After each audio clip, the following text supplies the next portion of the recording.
إن الحمد لله نحمده ونستعينه ونستغفره ونعوذ بالله من شرور أنفسنا ومن سيئات أعمالنا من يهده الله فلا مضل له ومن يضلل فلا هادي له أشهد أن لا إله إلا الله وحده لا شريك له وأشهد أن محمدا عبده ورسوله يا أيها الذين آمنوا اتقوا الله حق تقاته ولا تموتن إلا وأنتم مسلمون يا أيها الناس اتقوا ربكم الذي خلقكم من نفس واحدة وخلق منها زوجها وبث منهما رجالا كثيرا ونساء واتقوا الله الذي تساءلون به والأرحام إن الله كان عليكم رقيبا يا أيها الذين آمنوا اتقوا الله وقولوا قولا سديدا يصلح لكم أعمالكم ويغفر لكم ذنوبكم ومن يطع الله ورسوله فقد فاز فوزا عظيما أما بعد فإن خير الحديث كتاب الله وخير الهدي هدي محمد صلى الله عليه وسلم وشر الأمور محدثاتها وكل محدثة بدعة وكل بدعة ضلالة وكل ضلالة في النار أيها الناس أوصي نفسي وإياكم بتقوى الله عز وجل قال الله تعالى إن الذين كفروا من أهل الكتاب والمشركين في نار جهنم خالدين فيها أولئك هم شر البرية. یہ لوگ جنہوں نے کفر کیا ہے، انکار کیا ہے رسول اللہ صلی اللہ علیہ وسلم کی دعوت کا، لا الہ الا اللہ کو ٹھکرایا ہے،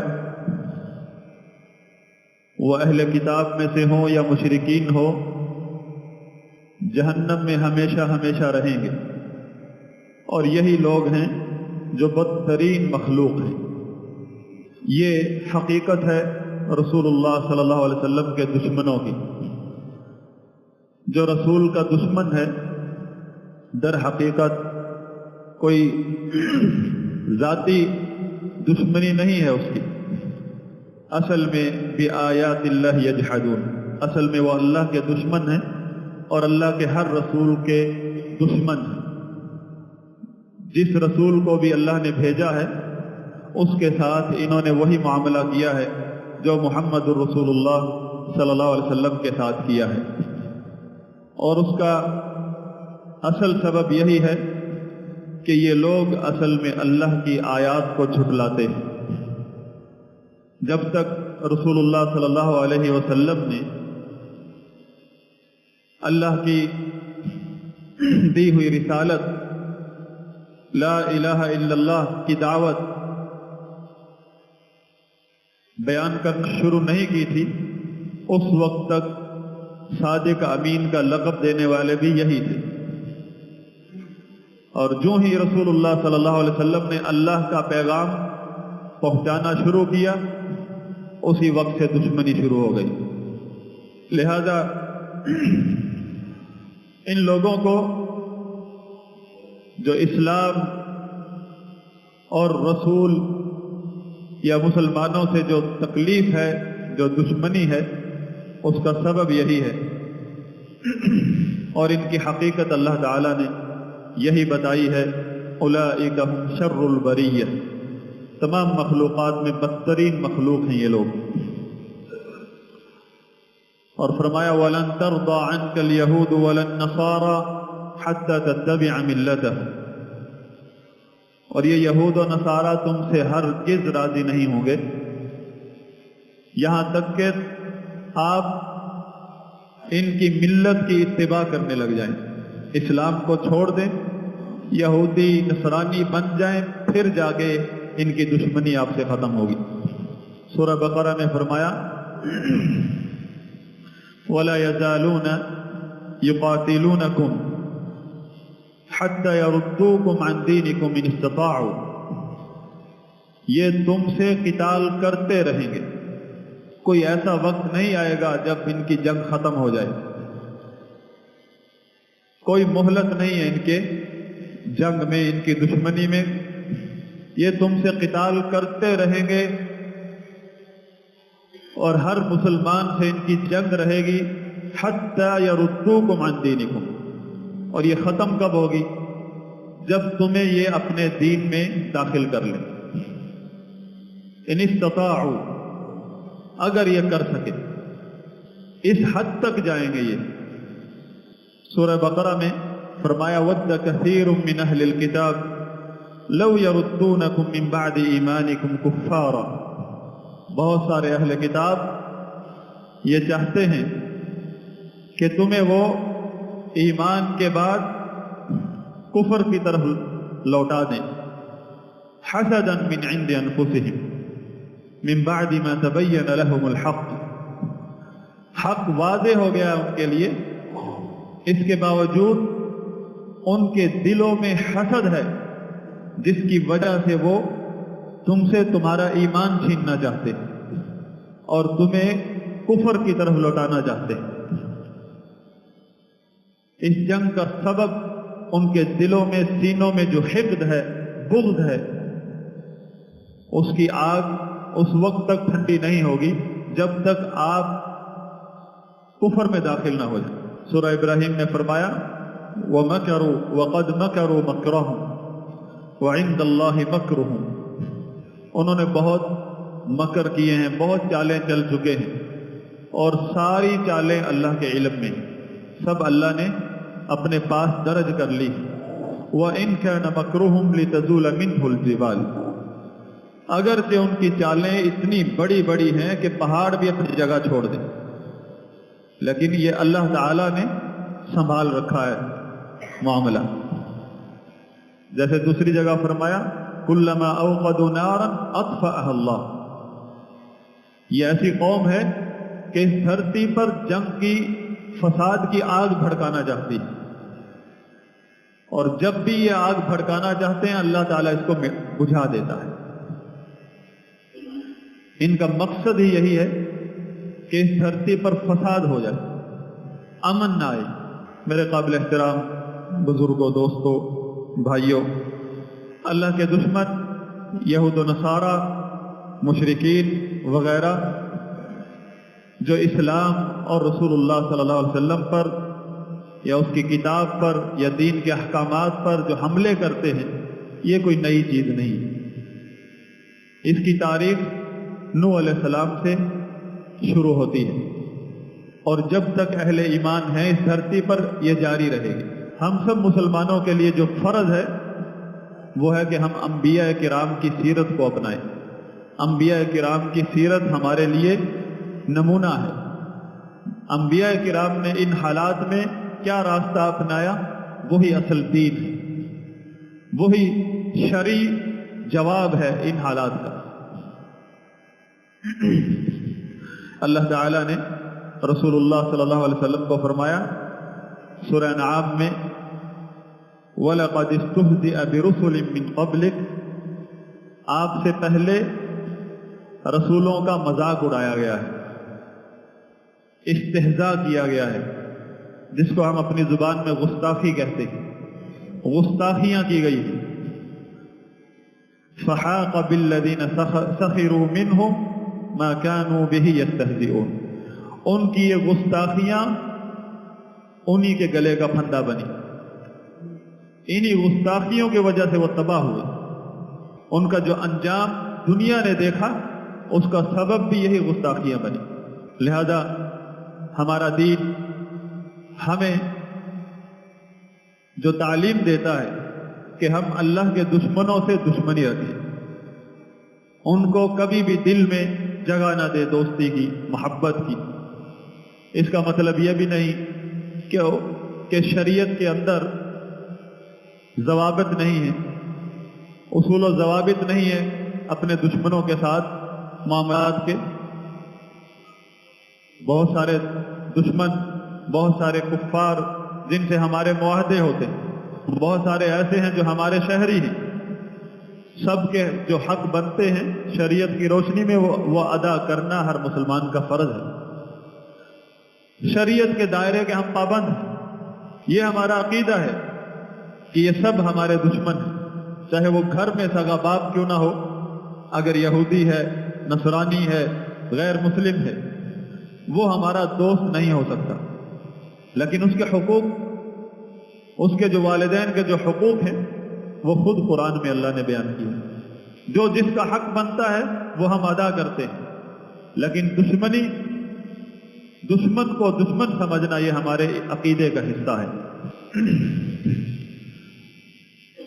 دشمنی کے وقت نرمی اختیار کرنا یہ بھی حرام ہے، اور جہاں ان کے کوئی حقوق ہیں وہاں ان کے ساتھ ظلم و زیادتی کرنا یہ بھی شریعت میں حرام ہے۔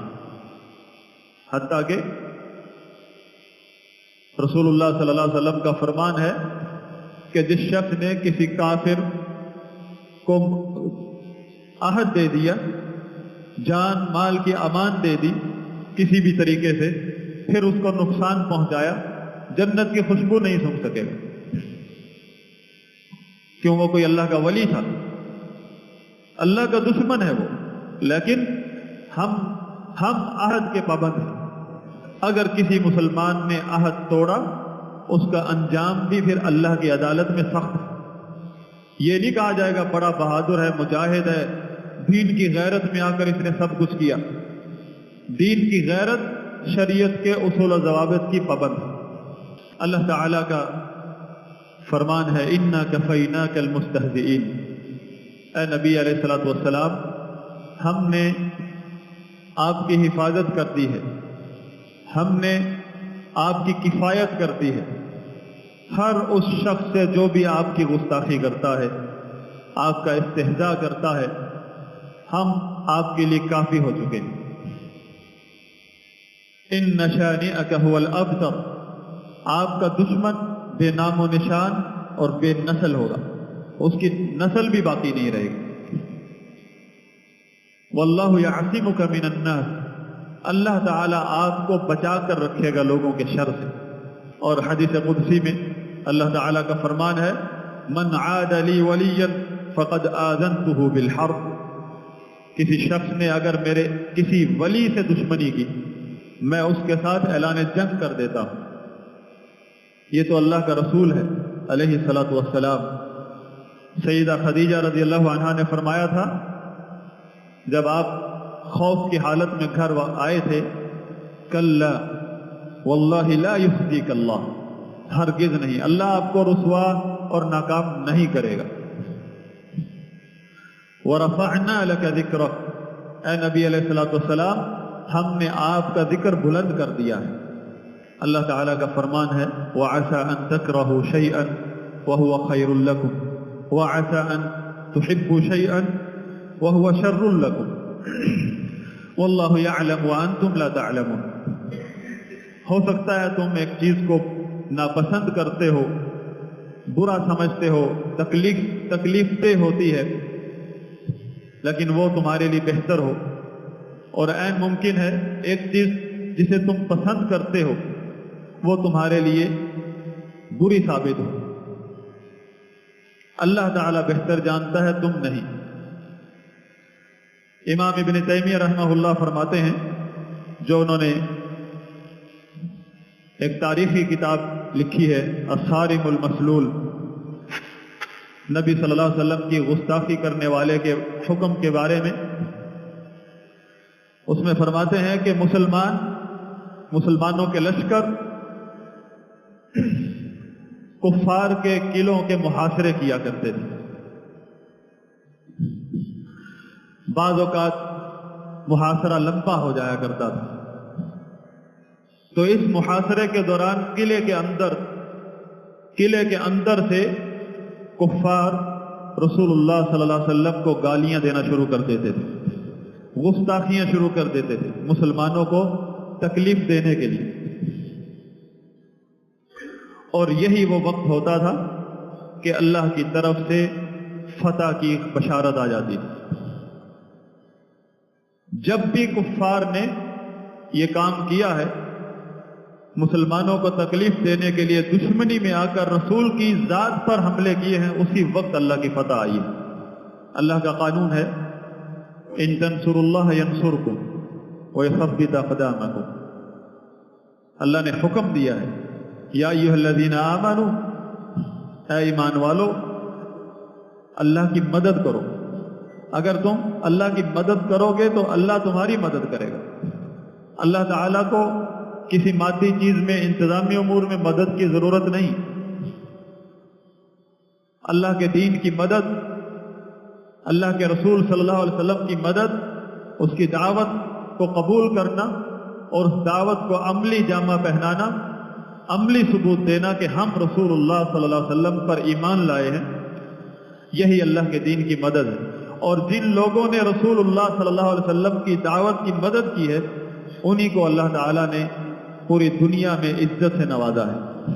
اور جب سے اس امت نے اس نعمت کو ناشکری میں بدلا ہے، اسلام اپنی خرافات کو اسلام کا نام رکھ دیا ہے، اپنی بدعات کو مسلک کا نام دے دیا ہے، اپنی خرافات بدعقیدگیاں اس کو مسلک کا نام دے دیا ہے، اور اس کے لیے پھر جانیں دیتے ہیں، اس کے لیے لوگوں پر حملے کرتے ہیں، مسلمان ایک دوسروں پر۔ جب سے مسلمانوں کی یہ روش ہوئی ہے، اس وقت سے اللہ تعالیٰ نے ان کو یہ دن دکھائے ہیں۔ اب بھی وہی اصول ہے، ان تنصروا اللہ ینصرکم۔ آپ کا دشمن آپ کے سامنے آپ کے ماں باپ کو گالی دے، یہ دن دیکھنے پڑے آپ کو، یہ کس چیز کی علامت ہے؟ یہ اس بات کی علامت ہے کہ آپ میں وہ چیز نہیں رہی جو کل تھی، جب وہ بڑے ادب و احترام سے دشمنی کرتا تھا، میدان میں آ کر لڑتا تھا۔ ہماری طاقت ہمارا دین ہے۔ اگر دین نہیں ہے تو مسلمان میں اور غیر مسلم میں فرق کیا ہے؟ وہ بھی آدم کی اولاد، یہ بھی آدم کی اولاد۔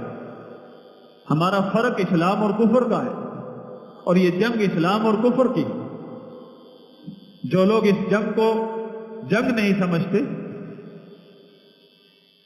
یہ اللہ کی جو تعلیمات ہیں قرآن میں اس کے عین خلاف ہے۔ اللہ تعالیٰ نے تو بتا دیا ہے کہ ان کی جنگ ختم ہو ہی نہیں سکتی حتیٰ کہ تمہیں کفر میں داخل کر دیں، قتال رہے گا ان کا۔ اور یہ صرف اور صرف عقیدہ ہی ہے، عقیدہ جو ایک مسلمان کو صحیح اسلام کی تصویر دکھاتا ہے اور صحیح مسلمان بناتا ہے۔ عقیدہ ہی اصل اسلام کی دعوت ہے، اور عقیدے سے ہی ہمیں الرجی ہونے لگی، کیونکہ ہمارا اسلام کیا ہے؟ ہماری سیاست، صحابہ کرام، تابعین، جو ہمارے ائمہ ہیں، ان کو بھی ان چیزوں کا سامنا تھا، لیکن کبھی انہوں نے ایسی حرکتیں نہیں دکھائی جیسی حرکتیں ہم کرتے ہیں، اسلام کے نام پر، غیرت کے نام پر، دین کے نام پر، جہاد کے نام پر۔ اللہ تعالیٰ کا فرمان ہے یا ایھا الذین آمنوا ان کثیرا من الاحبار والرہبان لیأکلون اموال الناس بالباطل ویصدون عن سبیل اللہ۔ اللہ کے رسول صلی اللہ علیہ وسلم نے جن لوگوں سے زیادہ خطرہ محسوس کیا ہے اس امت کے بارے میں، فرمایا کل منافق علیم اللسان الائمۃ المضلون، گمراہ کرنے والے ائمہ، ہر وہ منافق جس کی علیم اللسان، دل میں، سینے میں بغض ہے، سینے میں مکاری ہے، فراڈ ہے، دھوکہ ہے، اور زبان پر قرآن و حدیث ہے، علم بیان کر رہا ہے۔ اے ایمان والو، بہت سارے ایسے بڑے بڑے علماء اور رہبان، عبادت گزار لوگ ایسے ہیں جو لوگوں کے مال ناحق کھاتے اور حق سے بھی روکتے۔ دین کے نام پر تجارت سب سے بڑا مسئلہ بن گیا ہے۔ دین کو لیبل بنا کر تاجر لوگ کود پڑے ہیں میدان میں، اور امت مسلمہ کو، مسلمانوں کو بھکھلاہٹ کا شکار کر دیا ہے۔ کوئی موقع نہیں جانے دیتے ہاتھ سے کہ جس میں وہ اپنے فوائد اور اغراض و مقاصد کو سمیٹ نہ لے، چاہے وہ رسول اللہ صلی اللہ علیہ وسلم کی گستاخی کا معاملہ ہو، حرمت رسول کا معاملہ ہو، چاہے کوئی بھی معاملہ ہو دین کے نام کا یا عزت کے نام کا، فوراً ملکوں کے اندر افراتفری پھیلانے کے پہل کریں گے، اور پھر دوڑ لگی ہوتی کریڈٹ کی جنگ کہ کون پہلے بولا، کون پہلے پریس کانفرنس کے لیے پہنچا۔ یہ بھی ہو سکتا ہے کہ ایک بندہ جس کا شعار کفر اکبر ہو، شرک اکبر کا شعار لبیک یا رسول اللہ، ہاں، ایسی دعوت دینے والے کو، ایسے نعرے مارنے والے کا انجام رسول اللہ صلی اللہ علیہ وسلم کی سیرت کی روشنی میں دیکھیے، وہ اس امت کا رہنما بن جائے گا۔ اور پھر وہ لوگ جو اپنے آپ کو کہیں کہ ہم رسول اللہ صلی اللہ علیہ وسلم کے مسلک پر ہیں، وہ بھی اپنی عوام کو دعوت دے کہ اس کے پیچھے لگ جاؤ ورنہ ناکام ہو جاؤ گے، پہنچو اس کے پیچھے جماعت کی نماز پڑھو، ورنہ تمہارا نام نہیں رہے گا، تمہاری عزت نہیں ہوگی۔ اگر دین کی مدد کرنا چاہتے ہیں تو وہ رسول اللہ صلی اللہ علیہ وسلم کی دعوت ہے، توحید، اور اس قسم کی خرافات اور اس قسم کے دجالوں سے اپنے آپ کو، اپنے قوم کو بچاؤ۔ یہی وہ لوگ ہیں جو سبب ہیں اس امت کی پستی کا، اور دشمنوں کی جو چالیں ہیں ان کو کامیاب کرنے کا سبب یہی لوگ بنے۔ ملکوں کے ملک ٹوٹ چکے ہیں، کن لوگوں کے ہاتھوں ٹوٹے ہیں؟ یہی وہ لوگ ہیں جن کو جہاد، خلافت کی غیرت بہت تھی، انہی لوگوں کو استعمال کیا دشمن۔ اقول ما تسمعون واستغفر الله لي ولكم ولسائر المسلمين فاستغفروه انه هو الغفور الرحيم۔ ان الحمد لله نحمده ونستعينه ونستغفره ونعوذ بالله من شرور انفسنا ومن سيئات اعمالنا، من يهده الله فلا مضل له ومن يضلل فلا هادي له، أشهد أن لا إله إلا الله وحده لا شريك له وأشهد أن محمدا عبده ورسوله، اللهم صل وسلم وبارك على نبيك محمد وعلى آله وصحبه ومن تبعهم بإحسان إلى يوم الدين۔ حضرات گرامی، جو قتال رسول اللہ صلی اللہ علیہ وسلم اور یہود و نصارہ اور مشرکین کے درمیان چل رہا تھا، ان حالات کے تناظر میں آپ مسلمانوں کا طرز زندگی دیکھیے۔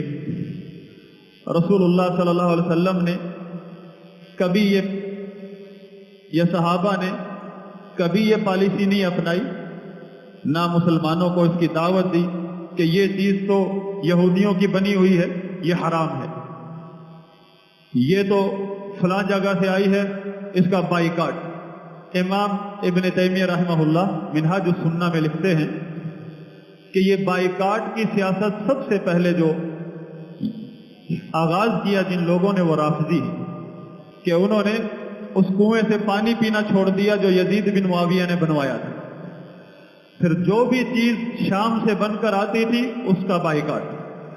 شام، ملک شام، کیونکہ بنو امیہ کی حکومت ہے وہاں، ان چیزوں میں عوام الناس کو مبتلا کرنا، ہاں اگر مسلمانوں کے رہنما حکومت وہ پالیسی بنائے، بائیکاٹ کرے، سب کے لیے ضروری ہے، کیونکہ ہم دنیا کے اندر رہتے ہیں۔ آپ ایک اپنے طور پر فیصلہ کیسے کر سکتے ہیں؟ ایک قوم سے آپ کا معاہدہ کیسے ہو؟ ایک قوم کے ساتھ آپ کیسے پالیسی کا اعلان کریں گے؟ آپ ہوں یا آپ کی جماعت، اور آپ کے پالیسی سے ملک کو نقصان ہو، کون سا فائدہ کیا آپ نے؟ امت کو نقصان ہو۔ اور اس قسم کی تنظیموں نے اور لوگوں نے جو فتوے جاری کیے، اس کا الٹا نقصان مسلمانوں کو ہوا۔ دنیا میں جہاں کہیں بھی مسلمان ہیں، اس قسم کے حالات وہ شرارت کے طور پر پیدا کرتے ہیں یہود و نصارہ، اور پھر ہمارے اندر جو سفہا ہیں وہ اس کو اپنے طور پر ڈیل کرتے ہیں، شریعت کی رہنمائی کو چھوڑ کر اس کو جذباتی اور غیرت کا مسئلہ بنا کر بغیر شرعی اصول و ضوابط کے لوگوں کو اپنے پیچھے لگاتے ہیں اور پھر امت مسلمہ کے ایک بڑے حصے کا نقصان کرتے ہیں۔ پالیسی کا اعلان آپ کے سربراہ کریں گے، آپ کا ملک کرے گا، اس کو کیسے ڈیل کرنا ہے۔ آپ یہ دیکھیں کہ آپ کو رسول اللہ صلی اللہ علیہ وسلم کے معاملے میں آپ کا دین آپ کو کیا تعلیم دیتا ہے۔ یہ جو نبی کے دشمن ہیں، ان کے ساتھ آپ نے کیا رویہ رکھنا ہے، ان کے بارے میں کیا عقیدہ رکھنا ہے۔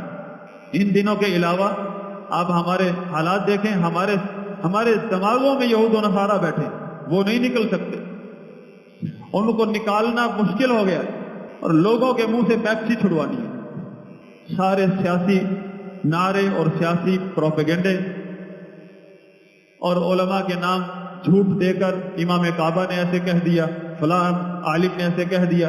کبھی کسی بڑے بڑے علماء نے ایسے فتوے جاری نہیں کیے۔ اہل علم کی طرف رجوع کریں ایسے معاملات میں، ان سیاسی جماعتوں، سیاسی لوگوں کو چھوڑ دیں، دین کی تعلیم حاصل کریں اور شرعی موقف کو جانیے، شرعی موقف کو سامنے رکھیے، علماء کی رہنمائی حاصل کیجیے۔ اور یہ جو سیاستدان لوگ ہیں، چاہے وہ علماء کی شکل میں، جماعتوں کی شکل میں سیاسی ہوں یا دینی جماعتیں ہوں، سب کی ایک سیاست ہے، اس سے پرہیز کیجیے، اس سے بچیے، تاکہ آپ رسول اللہ صلی اللہ علیہ وسلم کے مدد صحیح طور پر کر سکیں۔ آپ کا جذبہ، آپ کا ایمان، آپ کی غیرت کو کوئی استعمال نہ کر سکے۔